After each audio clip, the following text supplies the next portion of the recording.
Yo, what's going on, guys? Hello. Today I want to talk about the Ancient Crystal Shop. A lot of people ask me every single time I go through it and do my own refreshes. They're like, oh, what do you keep? Why do you keep it? What are you buying? What are you not buying?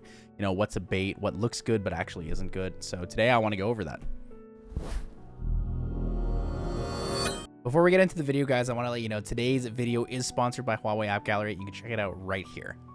Huawei does have coupons up for this weekend and next weekend. They're going to be 20% coupons, but 20% points back as well. So this is the average value of about $73 per pack, 74 range.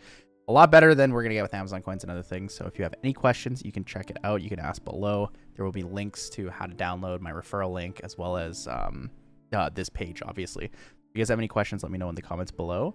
But yeah, so we have $20 coupon here, or 20% coupon here for the low one, the middle one, another middle one, it's two middle ones, and then a top end pack. So if you're interested, check it out. If you have any questions about the loyalty rewards, you guys know where to catch me, and I'll leave a link to their Discord below as well. And I hope you guys enjoy the video. All right, so here we are, Ancient Crystal Shop. So if you don't know what ancient crystals are, essentially you can feed a 5-star unit.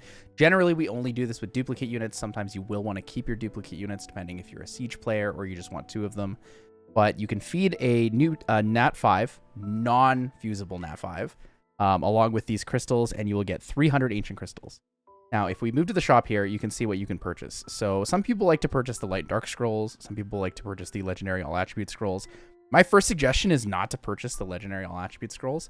The price on it is really high, and it's about the same rate for LDs. So if you're looking to get LDs and you really want to chase and hunt for that, you're better off buying LD scrolls versus buying the legendary all attribute scroll. However, it's completely up to you, right? You can make any choice you want in that case.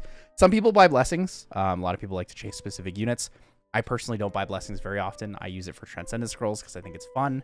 And then occasionally, if I save 200 of a single element scroll, so like 200 wind scrolls, I might buy a blessing. But in general, I don't see huge value in blessings. I find that there's a lot more value in getting runes, grinds, and gems. But if you like blessings, that's all the power to you. I know a lot of people pick them, so you know, you just got to do what you got to do. All right, let's go through it. So I haven't actually done mine yet, but before we jump into those, there's one other thing here, re-app stones. Now, I do think re-app stones are actually worth it. So if you want to spend 400 ancient crystals per month on 10 re-app stones, the value of that's actually really good, especially if you have re-app targets already. Keep in mind that the progression you get from re-app stones is entirely based on luck versus, you know, grinds and gems are usually pretty guaranteed because you're always going to get the minimum stat that you can roll on them at the low end, but if you get lucky, you can get the higher end, right? So if you're missing like an HP gem on an amazing rune, then it might be worth picking up that HP gem.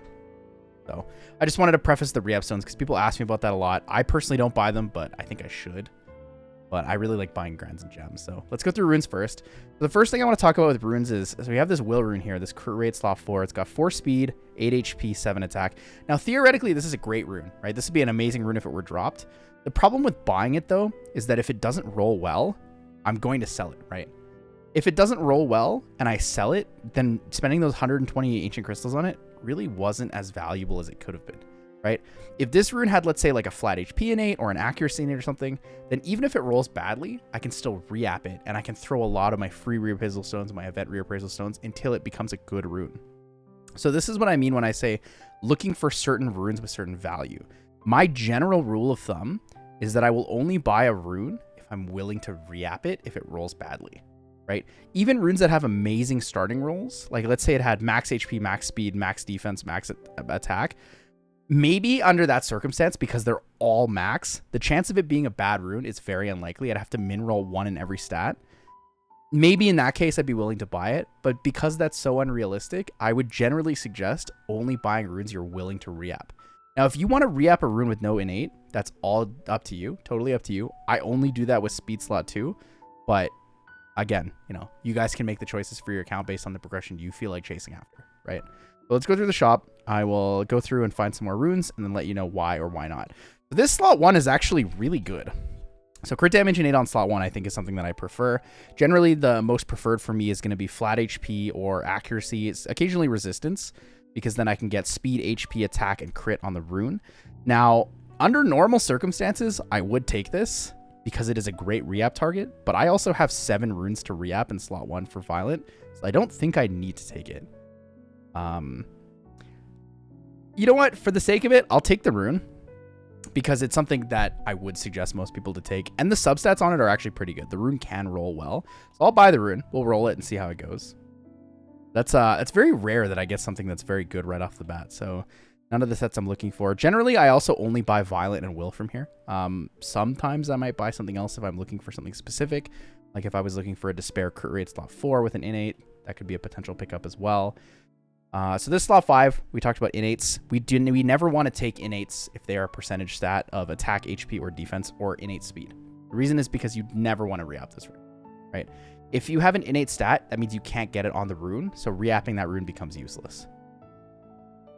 So like this, the speed slot 5, or the speed slot 5. Innate speed of 5 on slot 3, useless. We don't take that. This Despair rune slot 5 could be good if you wanted to re-up it, but overall, not a huge re-up priority for that slot. Yeah, like that slot 5 right there is great. This slot 3 is all right, you know, max speed, but I don't want to take the gamble on that, so I don't think it's worth spending the ancient crystals on.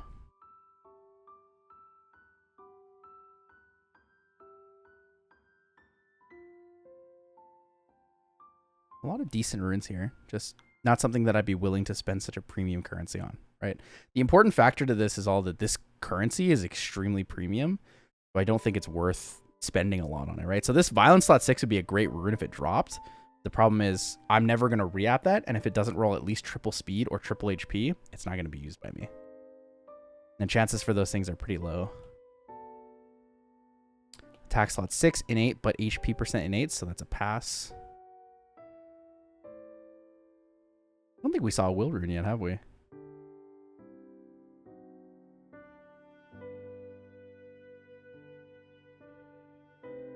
Doesn't seem to be that great. So we did get a Will rune, but 6 speed and 8 again, so we pass on that.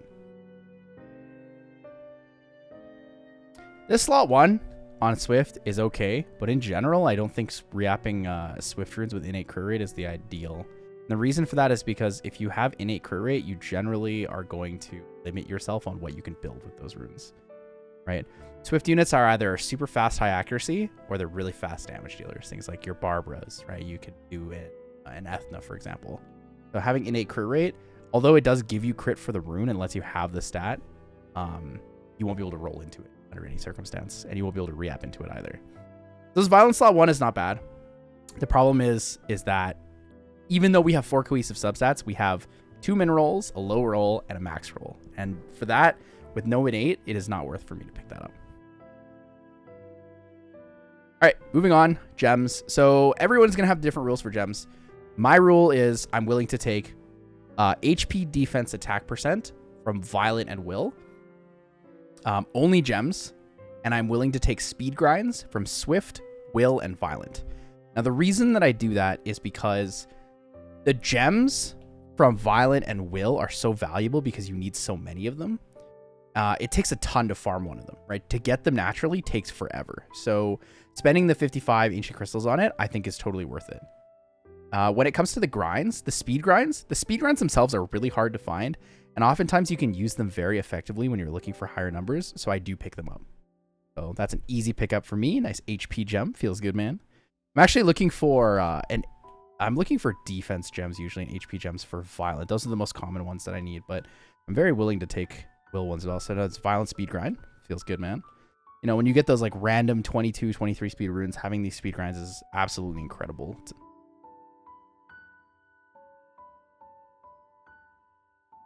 I usually skip accuracy and resistance and such like that unless I absolutely need something. Like if I know that I'm missing one specific gem, I might be willing to take it, but usually I'd rather just farm for the specific gem that's not Violent or Will, because I know for Violent or Will I need so many of them, right? The reason I don't take the Violent Will grinds is because I find most of the grinds are actually fairly obtainable. The grind to gem ratio for drops is not nearly as bad as people make it out to be. Obviously, if you're progressing at a really accelerated rate or you're trying to whale, like, you just buy everything, right? And then the last thing is artifacts. So people always ask me about artifacts here. There is only one type of artifact I am willing to buy from this. I need 4 lines of additional damage, and I'd be willing to take it on any type and on any element. Other than that, There are very, very specific niche ones I'd be willing to take, like wind, attack main, additional damage by attack, additional damage by speed, attack increasing effects, stuff like that. Like very specific niche, like Lucian artifacts or stuff like that. But generally, I would only be willing to buy an artifact with 4 lines of additional for 2 reasons. 1, additional damage is overpowered. And 2, the cost of an artifact is insane. It costs more than an entire Nav 5 to get 2 artifacts. And that is ridiculous to me. If artifacts cost maybe like 75, I would be willing to buy a couple more that were like pretty good, but not 4-liners.